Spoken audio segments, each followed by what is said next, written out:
What are you trying to tell me here? What are you trying to tell me, son? Right. 7:49. So yeah, we're going to be talking about this, and I'll give you all the info that we have, and we're constantly trying to get more.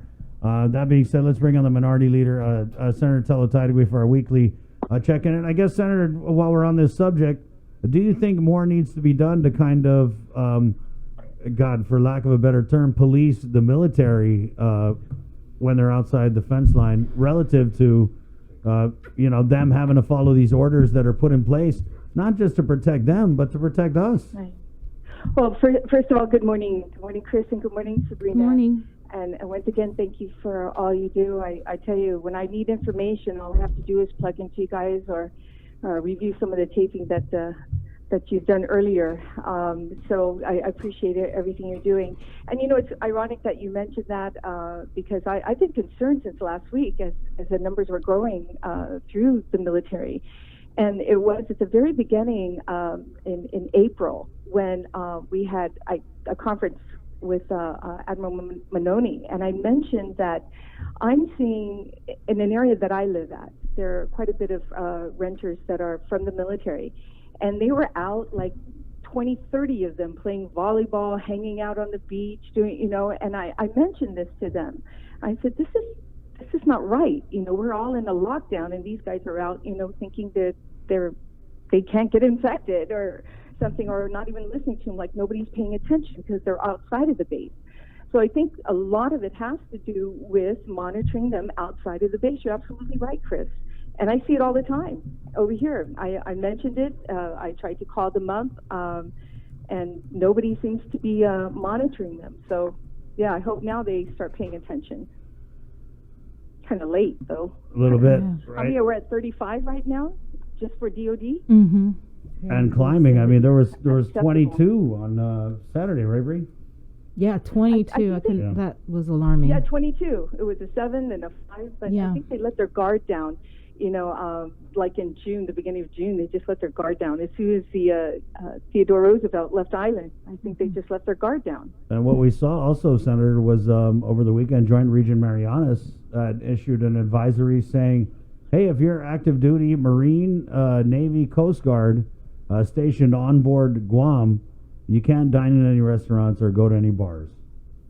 Yeah. And I really think that was connected to the news because I had heard that, people got chewed out on the military side. So. Well, I just hope they stand by those rules and that there is people monitoring them, really. Right. Mm-hmm. Yeah.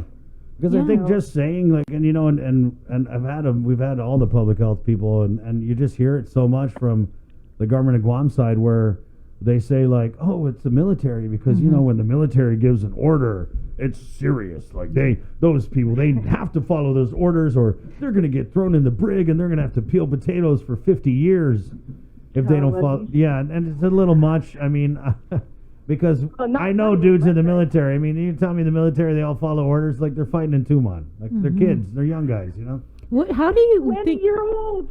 Yeah. How do you think this is going to impact our efforts to reopen tourism in about a week? At least that's the target deadline, July 1st. That's right. And when we hear about these service members that were allowed to roam around, we're going to reopen tourism. You guys can't get COVID?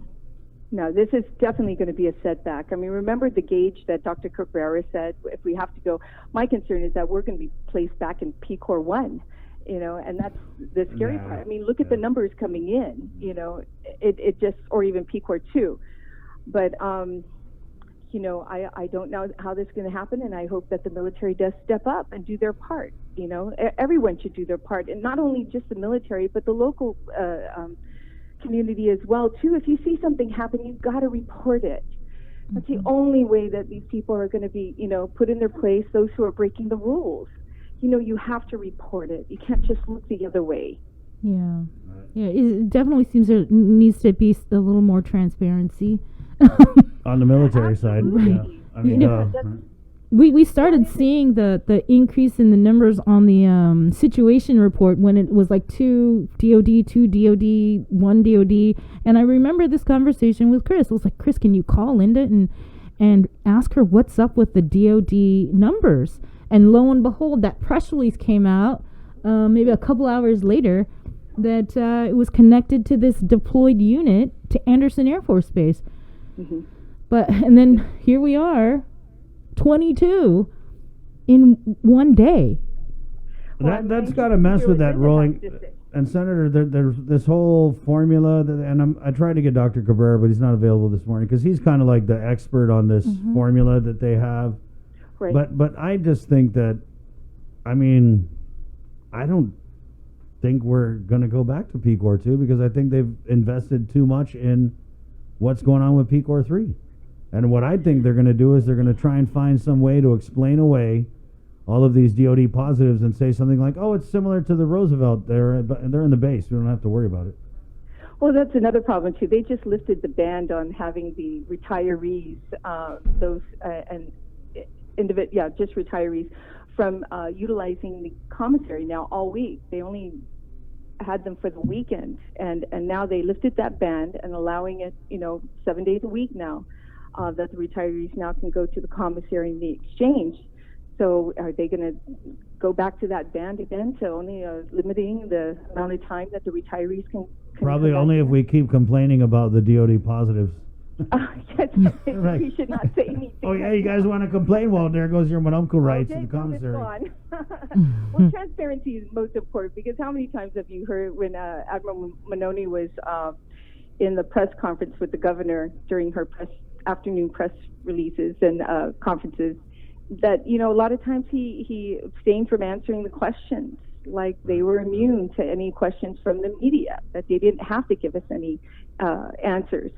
So I think they should at least the governor ask Manoni to please answer the questions of the media. The future on this island as well, we need to know what's going on, both inside and outside, because your military members don't only live inside the base, but they live outside amongst the community. Mm-hmm. So that's why transparency is so important on both ends. Right. I mean, I have, of course, the military. Oh wait, sorry. Okay, sorry, Chris. Go ahead. I just lost. No, I mean I think the point we're all living on the same island. This is not like they're not like three Guams here. This is just one Guam. We're all living in the same soil. So let us know. Exactly. Be that good neighbor that you talk about being. I don't have very much time. I know, Senator. That's why I want to just real quick, because I know you're busy. If you could, because we've worked on a whole bunch of stories last week, I wanted to get a comment from you because you've butted heads with him in the past. Congressman San Nicolas and the formation of this ethics subcommittee, which everyone says is huge. We haven't really heard anything from the delegate other than a couple sentences through Facebook Messenger. He was pretty busy on Facebook this weekend. We might talk about that later. But what's your reaction to this formation of the ethics subcommittee? I guess first your reaction, and then secondly, do you believe that this is something that the congressman can just kind of explain away or ignore? Well, absolutely not ignore. He owes it to the people of Guam, the people who voted him in office. Transparency, and you can't do that just on Facebook. I mean, it's nice that he does it on Facebook. It's important because there's an audience there, but there's an audience that doesn't use Facebook, and that's a huge audience. They listen to the radio, like your show. They watch KUAM News and PNC News to get information, and he's refusing to do interviews. Why is that? I mean, the only reason a person doesn't want to do interviews is two things. One, he can't talk about it because it's under investigation. That's an obvious. Or two, or you're hiding something. So let us know. Just let us know why you refuse to do any interviews, and then let the people of Guam make their own assumptions from it. But for him to hide out, I heard the interview of Dr. Robert Underwood, talk about this situation. And then I also heard the interview of one of his former staff members in D.C. Right. And, I haven't heard anything really positive on that part. I mean, nobody wishes anything bad to anybody, really. But if you are, holding a position as high as the congressman, and your reputation is a reflection of this island, you need to step up you need to step up and defend yourself, or at least, give comfort to the people of Guam that you're working toward ensuring that this office's credibility stands strong in Washington, D.C.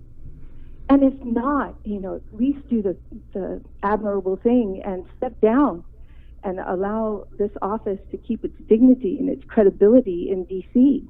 It's bad enough we mentioned it before. Remember the State of the Island address? His attendance is like the second to the, highest in no-shows.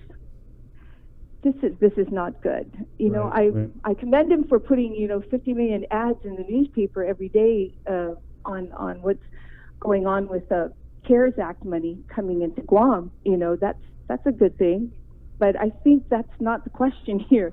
The question here is his office and this investigation, and now going to a subcommittee. And we all know, I think I heard Congressman Khalili from Saipan, Sinamai, mentioning, he even tried to reach out to St. Nicholas to try and help out, like the good, brothers and sisters of Marianas, but he refused his help.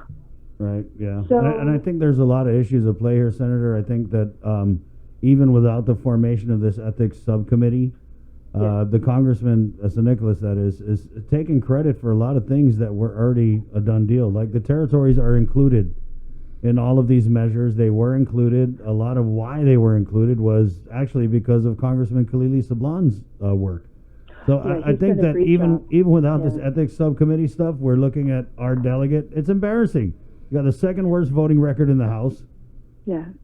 I mean, he's introduced a bunch of bills that really not fighting for Guam, they're fighting with Guam. Mm-hmm. And so we had a Facebook post over the weekend on a Father's Day weekend, and instead of, if I'm advising him, I would think, damn, Mike, you were in hot water. I mean, everyone's talking about it. I would either come out with something addressing the formation of the ethics subcommittee, or maybe a little touchy-feely Father's Day post. But instead, it was more of Mike St. Nicholas in the corner over in the States. He hasn't been home for the whole COVID. Remember that. Mm-hmm. Mike St. Nicholas in the corner lashing out at people. That's what he's good at doing. Can I read a portion of this to you? Did you actually see it? The post that he made? No, I haven't. I'm just going to read just a little bit of it for you to respond. It's just too much for me to have to try to do local leaders' jobs or tell them how to do theirs or speak up on local operations because things aren't moving or because they're screwing up so badly.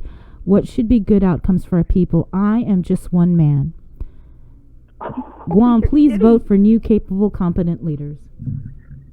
Just one man. It's pretty long, but that's just some of it. Okay, now I got to read the whole entire thing. Yeah, that's what we call a tease. I get the gist of this, but I don't know about him.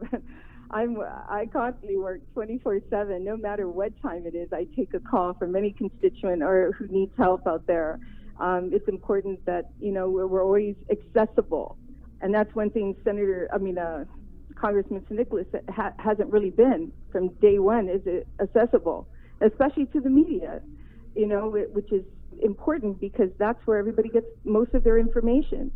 But, for him to say something, okay, don't throw stones, Mike, because, they can come right back to you.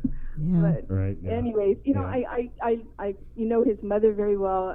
She's a good woman, and the family, I'm a Southern girl like he is too. And yeah, he's a Southern girl. Unbecoming of a Southerner. Yeah, I thought it would be like, hey, my dad was awesome, even though I was accused of forging his signature, but he's an awesome guy. Hey, give it up for my dad. Vote Mike, something like that. That's a federal issue. I mean, to just really... I'm wondering why they haven't brought that up. I mean, they put all the other stuff down on his ethics or the subcommittee to investigate, but where's the forgery on... No, that's on a federal level. That's a criminal act right there. Right. Yeah. But anyways, I just wanted to fill you in on this week's events. Right. Okay. Something you might want to call Mr. Joe San Agustin. Senator, just let me get in real quick. Sorry, we're KUAM-FM, Agotnia, Guam. Again, this is Containing COVID. It's the KUAM News Takeover of Guam's favorite. Proudly brought to you by Cowboy Enterprises, Ambrose Inc., IT&E, Coast 360, and the Bank of Guam. Good morning to our KUAM TV 11 viewers on the line right now for our weekly update. We have Minority Leader Senator Telo Taitague, who's right now in the process of telling us what's going on legislatively for this week. Absolutely, and it's something that we're all excited to hear because we're going to get the next report from the CREC. That's why Joe San Augustine should be on, Senator San Augustine, giving you the report, because for us minorities in the legislature, we very rarely get this on time. I mean, we're like the last person to get the CREC.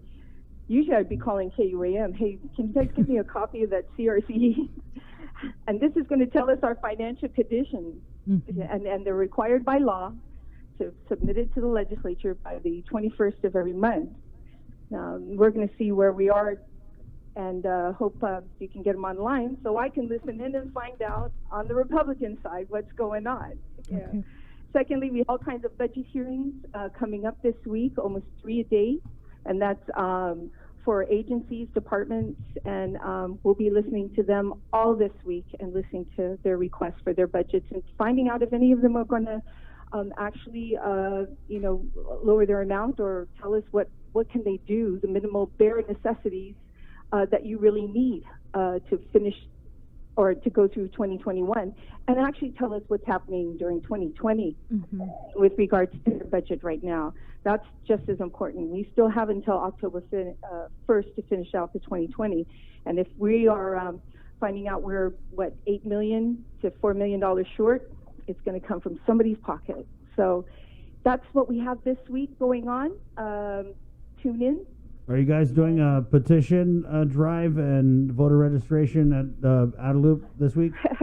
I think if the Republicans are going to do one, they're going to do one that's not going to be controversial or, a little bit on that borderline of, an ethics issue or definitely a civil service issue, civil service commission issue. No, I think we would do somewhere that would not be questionable. Right. Yeah, definitely. Okay, thank Senator. you so much for the opportunity. Of course. And by the way, I'm having one of my staff too as well, learning exactly how to work this unemployment application and online, so that if anybody needs help and can't seem to get through, there's a lot of people, and I look at the time frames out there. It's awesome that they're allowing libraries, areas, GCC doing their part. But I think that we can do more, and that is, at least senators' offices can assist individuals on these applications, filling it out. Right. So Okay. it is. But anyways, thank you. It is what it is. Create a great day, everybody. It's up to you how you want your day to be. So create a great day. Thank All you, right. Senator. Wash your Thanks. hands. Okay, thank you. Okay, stay safe. All right, there you go. Minority Leader Senator Telo Taitague. It's 8:07. Let's do our anthems, and we'll come back with a day's dive into the COVID-19 headlines right here on Containing COVID.